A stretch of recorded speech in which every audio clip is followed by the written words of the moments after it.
ይሄ ጨርቅ ደግሞ ለብዙዎች እግዚአብሔር አምላክ ታምራትን ድንቅን ይሰራል። እንደውም እኔ ስጋ ቤት ሙሉ በሙሉ መከፈት አለበት። እንደውም ብዙ ሰዎች ስጋ ቤት ስለተዘጋ ነው የሚጾሙት። ባይዘይ በህይወት ዘመነ አንድ ሙስሊም መቼም ቢሆን የኛን የክርስቲያኖችን መዝሙር ሲዘምር ልሰማው አችልም። እመነኝ፣ በህይወት ዘመነ አሰሙ። ሰው ራሱን ይበላል ወገኖች፣ ሰው ራሱን ይበላሉ። ሰው ምን ይሁን በሰውነቱ ሊከበር ይገባል።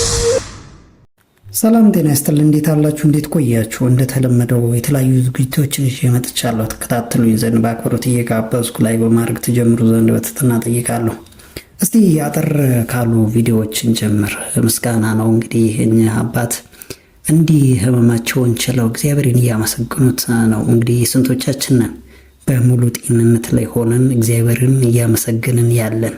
እንከታተላቸው እስቲ እንዴት እንደሚያመሰግኑ። ኦርቶዶክስ ያልዳነ ማልድ፣ የተዋህዶ ልጅ ያልዳነ ማልድ፣ ሚካኤል የሚቆምለት ያልዳነ ማልድ ነው። ገብርኤል የሚቆምለት ያልዳነ ማልድ ነው። ድንግል ማርያም የምታማልደው ያልዳነ ማልድ ነው። መጀመሪያ ላይ ይዤላችሁ የመጣሁት ቪዲዮ እንግዲህ እነዚህን ነጋዴዎች የተመለከተው ነው። እነዚህ የቸርች ነጋዴዎች እንግዲህ ወንድማችን በደንብ አድርጎ ገልጿቸዋል። እኔ ብዙ ማለት ባልችልም እንደው ገልጿቸዋል። ያው ጨርቅ ይነግዳሉ፣ ፈንዲሻ ይነግዳሉ፣ ዘይት ይነግዳሉ፣ ደስ ይላቸው ውሃም ይነግዳሉ፣ ደስ ይላቸው ደግሞ ማንነቱ የማይታወቅ ነገርም ያው ይነግዳሉ። ግን አትራፊ ናቸው ለጊዜው። በእርግጥ ያው አትርፈዋል፣ ሀብታም ሆነዋል። እነዚህ በጣም ባለ ቸርች ባለቤቶች እንግዲህ ያው እንደሚታወቀው በጣም ኢንቨስተር ናቸው። በአሁኑ ሰዓት የሚሄዱበት መኪና ለየት ያለ ነው፣ ጋርድ አላቸው እና ለጊዜው ውጤታማ ናቸው። ግን መጨረሻ ላይ ያው ይፈርሳሉ ይታወቃል። እና እስቲ ምንድነው እሱ ችኛዋ ደግሞ ችኛዋ ነጋዴት ደግሞ ምንድነው እያለች ያለችው? ወንድማችን በደንብ አድርጎ ይገልጻቸዋል። እስቲ እንስማው፣ እንከታተለው። የሚቀጥለው ሳምንት ደግሞ እስቲ የኢየሱስ የስሙን ኃይል ጨርቅ ይሰጣል። ይሄ ጨርቅ ደግሞ ለብዙዎች እግዚአብሔር አምላክ ታምራትን ድንቅን ይሰራል። ኢየሱስ ክርስቶስ ጌታ። እግዚአብሔር እሳት ባለበት እግዚአብሔር መንፈስ ባለበት በዛ ምን አለ ይላል? አርነት አለ። መጣችሁ የዚህ በረከት ተካፋዮች እንድትሆኑ ሳምንት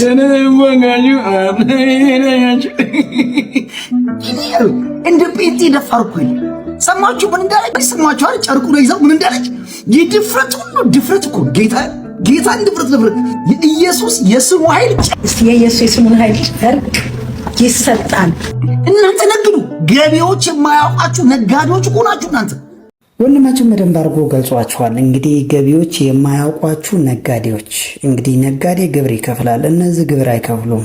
እናም ለዛ ይመስለኛል ሀብታም የሆኑት። ያን ብቻ ሳይሆን በእርግጥ ያው በጣም ትልቁ ጥያቄ የሚሆንብኝ ለእኔ በተለይ ይህ ህዝብ እንዴት ነው እሱ የማይነቀው? በእርግጥ ከዛ ከገዛው ነገር ጨርቅ የሚሆን ዘይት የሚሆን ፈንዲሻ የሚሆን ምንም የተሸጠለት ነገር እንደው ፈውስን አግኝቶ ይሆን መድኃኒትነትን አግኝቶ ይሆን? ለምን ይሆን የገዛው? ለገዛለት ዓላማ አውሎት ተጠቅሞ ይሆን? እንዴት ቆም ብሎ የሚያስብ ሰው መጥፋቱ ነው። በእርግጥ ይህ መንፈሳዊ ጦርነት እስከሆነ ድረስ መንፈሳዊ ጦርነት እንግዲህ የረቀቀ ነው በጣም። ሰዎች ምናልባት ሊረዱት በማይችሉት መልኩ ነው የሚያዙት።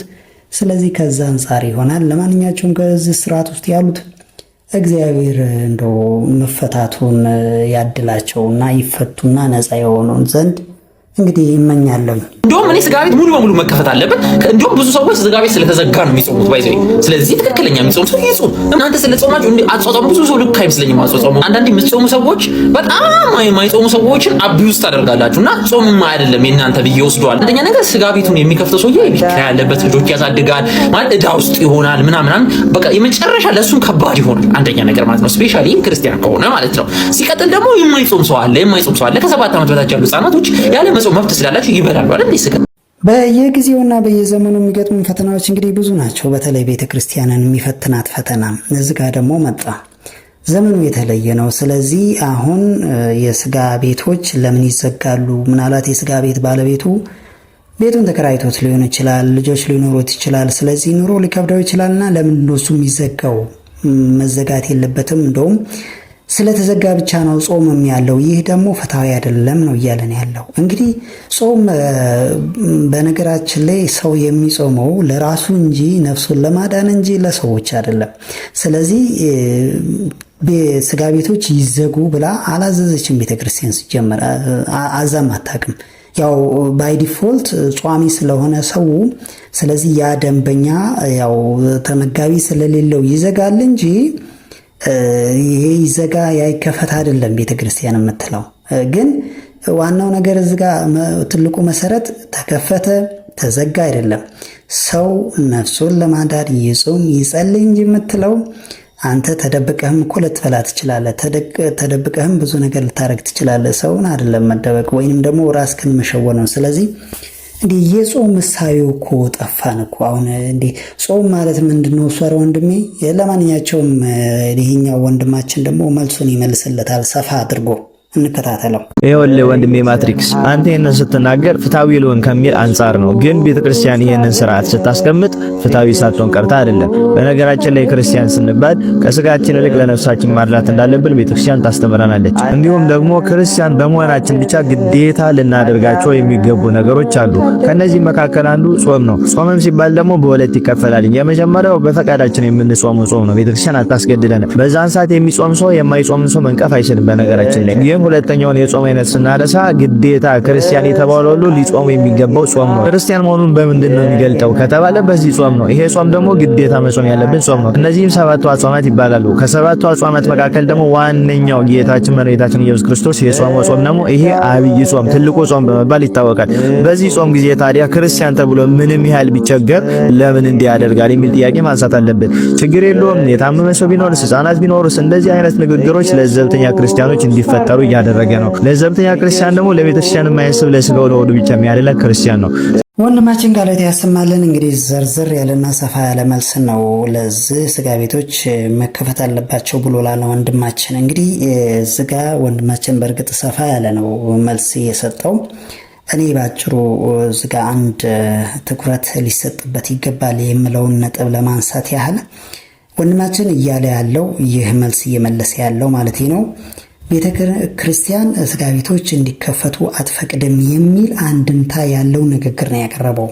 ምናልባት ቪዲዮውን ሙሉ ብትከታተሉት እንደዛ አይነት አንድምታ ያለው ነው እንግዲህ እየተናገረ ያለው። እኔ ይህንን የተረዳሁት ግን በቀደምት ዘመን ቤተ ክህነቱ ጠንካራ በነበረ ሰዓት ቤተ ክርስቲያን እና ሀገር ተሳስረው በነበሩበት ሰዓት በእርግጥም እንኳንስ ስጋ ቤት ሄዶ አንድ ክርስቲያን ሊበላ ወይንም ደግሞ ላይጾም ቀርቶ ሲበላ ራሱ አስቀድሶ ነበረ። ምክንያቱም ጠንካራ ስለነበረ ይህ የሃይማኖቱ ስርዓት ጠንካራ ስለነበረ አብዛኛውም ሕዝብም በሃይማኖቱ መሰረት ይጓዝ ስለነበረ ሃይማኖተኛም ስለነበረ ትምህርቱን በትክክል እየተገበረ የሚኖር ሕዝብም ስለነበረ ከዚህ አንጻር ቤተ ክርስቲያን ስጋ ቤቶች እንዲከፈቱ አትፈቅድም የሚል አንድምታን ነው ያቀረበውና እኔ የተረዳውበት ጥንት ሳይሆን በቀደምቱ ጊዜያት የነበረውን ሁኔታ ነው እኔ የተረዳው ያለሁት። ያው ዞሮ ዞሮ ግን ምንድነው አንድ ክርስቲያን ያው መጾም አለበት። ሲጾም ግን አሁንም ቢሆን ለራሱ ብሎ እንጂ ነፍሱን ለማዳን ብሎ እንጂ ለእግዚአብሔር ወይ ደግሞ ለሌላ ነገር አይደለም የሚጾመው። ስለዚህ ምናልባት ለሰው መስሎ ለመታየት ያው በውጪ የጾመ ሊመስል ይችላል፣ በውስጥ ግን ሌላ ነገር ሊያደርግ ይችላል። ስለዚህ ራስን ማታለል ነው። አሁንም ቢሆን የኔ አቋም ምናልባት እንደው ለዘብተኛ ክርስቲያንን ይፈጥራል የሚለውን ነገር ያው ያባብሰዋል ከሚል አንጻር እንደ አዋጅ ስጋ ቤቶች በተለይ የክርስቲያን ስጋ ቤቶች መዘጋት አለባቸው የሚለውን ነገር አንድ ነጥብ ነው።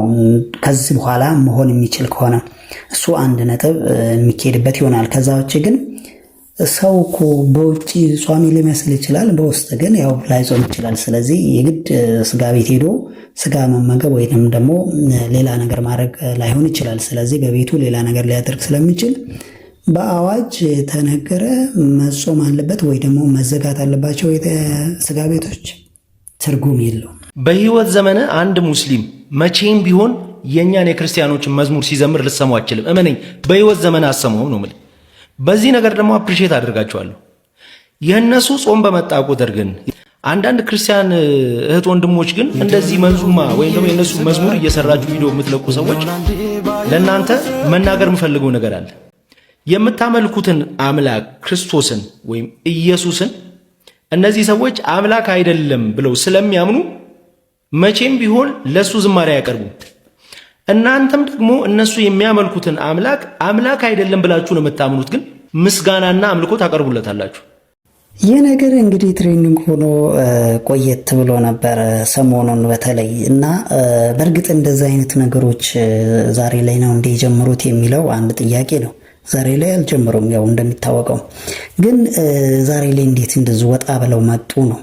በእርግጥም አዎ ነገሮች አንዳንድ ጊዜ ያላቸው እና በእርግጥ ወንድማችን እያለ ያለው ምንድነው እሱ እግዚአብሔርን የሆነ ግራ አጋብታችሁታል እንደዚህ ስትሉ ነው እያለ ያለው። እኔ ግን ምናልባት እግዚአብሔር አንድ መስመር ነው ያለው፣ ስለዚህ በዛ መስመር የሄደ ሰው ነው የሚያገኘው በእኔ እይታ እና በእርግጥ አሁን የኛ ክርስቲያኑ በተለይ ኦርቶዶክሱ እንደዚህ እያደረገ ያለው ለምንድነው የሚለው ጥያቄ የሆነ መሰረታዊ ጥያቄ ይሆናል። እኛ ጋር ምን አለ? እኔ የምረዳው እኔ እስከ ተረዳሁት ድረስ ሰላምን፣ ፍቅርን፣ አንድነትን መሻት አለ። በተለይ አሁን ካለው ምስቅልቅል ሁኔታ አንድ ላይ በሰላም መኖር፣ ፍቅርን ማሳየት፣ ክርስቲያኑና ሙስሊሙ አንድ ላይ የሚኖርበት ሀገርን ለማስባል ብዙ ነገሮች ያው እየሆነ ያለውን ነገር እናውቃለን እና ከዛ አንጻር በየዋህነት የሚደረግ ነገር አድርጌ ወስደዋለሁ። በእርግጥ እንግዲህ እኛ ክርስቲያኖች አንዳንድ ጊዜ መጠን እናልፋለን፣ ወይንም ደግሞ ልኬታው ወይንም ደግሞ መጠኑ የጋው ነው የሚለውን ነገር ካለማወቅ ይመስለኛል ብዙ ጊዜ ያችን ድንበሯን አልፈን የተወሰነ ሌቨል እንጓዛለንና ግን አሁንም ይህም ቢሆን ከየዋህነት ካለማወቅ የተነሳ ነውና ምንድነው እሱ አሁን የኛ ኦርቶዶክሱ በተለይ እንዲህ በሙስሊም ወንድሞች እህቶች ጋር ሲጋበዝም ሆነ ሲሄድ ለመጠየቅም ለብዙ ለማህበራዊ ጉዳይ በአጠቃላይ ምንድነው እሱ ማድረግ ያለበት ምንድነው እሱ መደረግ የሌለበት ብሎ ከሃይማኖቱ አንጻር ሊቃኝ ይገባል። ይህ ተግባር ይህ ማድረገው ነገር በእርግጥ ከሃይማኖቱ አንጻር መልካም ነውን ብሎ መጠየቅ አለበት። ምክንያቱም አፍተር ኦል እንግዲህ ከሃይማኖት የሚበልጥ ነገር ከእግዚአብሔር የሚበልጥ ነገር ከህይወት የሚበልጥ ነገር የለም ምንም አይነት ነገር። ስለዚህ ከዛ አንጻር መቃኘት አለበት ብዬ ነው እኔ እንደ ሐሳብ የምሰጠው በዚህ ጉዳይ ላይ። እንግዲህ ወደ ሌላኛው ጉዳይ ስንገባ ሰሞኑን ስለተከሰተው በሰሜን ወሎ ሀገረ ስብከት አንድ አባት ተገድለዋል። እንግዲህ ቤተክርስቲያን ውስጥ ነው የተገደሉት። ይህንን አስመልክቶም የዞኑ ማለትም የሰሜን ወሎ ሀገረ ስብከት ሊቀ ጳጳስ የሆኑት አቡነ ኤርሚያስ እጅግ ልብን በሚነካ መልኩ እያለቀሱ የተናገሩበት ሁኔታ ነው። በእርግጥ እየሆነብን ያለው ምንድነው? እሱ ካህናቶች፣ አገልጋዩ፣ ምዕመናን ቤተክርስቲያን እየተሳደዱ ነው።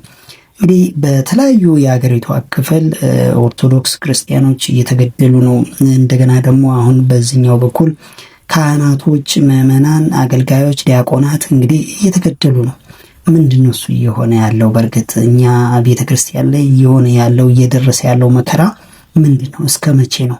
እስቲ ለማንኛቸውም እሳቸው የተናገሩትን እንዲህ ተከታተሉት። እንግዲህ የሰበካ ጉባኤ አባላት ታውቃላችሁ፣ አባይን ዓለም ሳንቲም አጉዳይ አልነበሩ። አይዘረፍ አሰራርን ጠብቆ ይግባ ይውጣ የሚሉ ስርዓት አምልኮቱ በስርዓት ይከናወን፣ ቤተ መቅደሱ የእግዚአብሔር ዙፋን ነው እናክብረው ከሚል አጀንዳ ውጭ ሌላ አጀንዳ ካላቸው ንገሩኝ። አልነበራቸው። አባይን ዓለም ከሰው ጋር ከተጋጩ በስርዓተ ቤተ ክርስቲያን ጉዳይ ታውቃላችሁ። ካህናቱ እሳቸው ከመጡ የቤተ መቅደሱ ክብር እንዴት እንደነበረ ታውቃላችሁ። የሰበካ ጉባኤ አባላቱም ምስክሮች ናችሁ።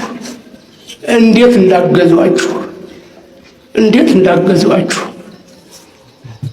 ሰው ራሱን ይበላል ወገኖች፣ ሰው ራሱን ይበላል ወይ? እንግዲህ እኛ አባት እጅግ ልብን በሚሰብር መልኩ ነበረ ሲናገሩ የነበረው። በእንባ የታጀበ ንግግር ነበር ንግግራቸው። እኚህ ሟቹ አባት ምንም ነገር ጥፋት እንደሌለባቸውና ያው እጅግ ጭካኔ በተሞላው ሁኔታ እንደተገደሉ ነው እንግዲህ እየተናገሩ ያሉት። ግን በአጠቃላይ እየሆነብን ያለው ነገር በእውነት ምንድን ነው? እሱ አሁን እንግዲህ የካህናቶች ግድያ በአንድም በሌላም በብዙ መልኩ እየተስተናገደ ነው አሁን ያለው ሁኔታ። እንግዲህ እኚህ አባትም ሞተዋል፣ በጥይት ተደብድበው ሞተዋል። በጦርነትም የሞቱ ብዙ አሉ፣ በጣም ብዙ እና እየሆነ ያለው ነገር ወደፊት ስለ ወደፊቱ ያው በጣም አሳሳቢ ሁኔታ ነው። በእርግጥ ቤተ ክህነት ውስጥ እየገባው ነገር ምንድን ነው? እሱ አሁን ደግሞ ሌላ አይነት ዘመቻም እየሰማን ነው። እንግዲህ አቡነ አብርሃም ላይም ሌላ አይነት ዘመቻ እየተካሄደ ነው። እንግዲህ ቤተ ክህነት ውስጥ ያሉ ተሰግስገው ያሉ ተኩላዎች ብዙ ነገር እያደረጉ ነው። እንግዲህ ጥፋትን ኃጢአትን ይፈጽሙና ኃጢአታቸው ሲጋለጥ አንዳንዶቹ በኔትወርክ ተደራጅተው አባቶችን ማጥቃት ወይንም ደግሞ የቤተ ክህነቱን ሰዎች ማጥቃት ተጀምሯል። እንዲህ አይነት አካሄድም ተጀምሯልና ለምሳሌ አንደኛው ይህ የምናየው በአቡነ አብርሃም ላይ እየተሰነዘረ ያለ እንግዲህ ዘመቻ ይመስላል። እንግዲህ ዞሮ ዞሮ ያው ይሄ ጦርነት ወደ ቤተ ክህነቱ ወደ አባቶችም እየመጣ ያለ ይመስላል። አሁን ላይ እግዚአብሔር ይሆናል ብቻ። በአጠቃላይ የቀን ጉዳይ እግዚአብሔር ያውጣው ብዬ ነው እንጂ ዘላለም አሁን ስብከቶቹን ስሰማ የቅርብ ቀኑ እኔ በቃ እግዚአብሔር ገደለው እንበል ብቻ እንጂ ወደፊት